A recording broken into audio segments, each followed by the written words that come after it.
English short stories. Into the Blue. The basement workshop was filled with the hum of electronics and the smell of solder.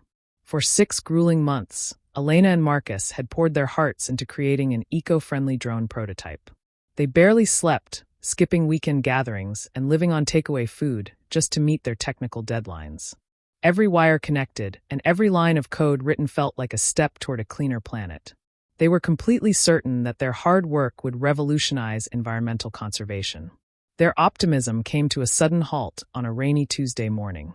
An unexpected email from their primary investor dropped into Elena's inbox, delivered with cold corporate precision. Due to sudden market shifts, the venture capital firm was pulling all financial backing immediately.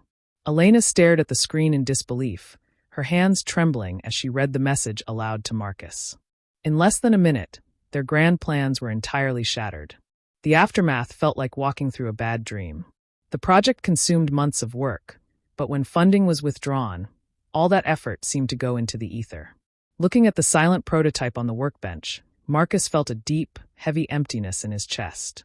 The expensive components, the breakthrough algorithms, and the countless hours spent troubleshooting now meant absolutely nothing without the capital to manufacture them. It felt as though their entire lives had been erased by a single keystroke.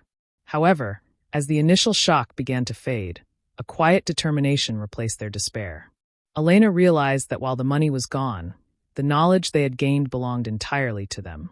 They packed up the hardware carefully, refused to delete their data, and began researching open-source communities online.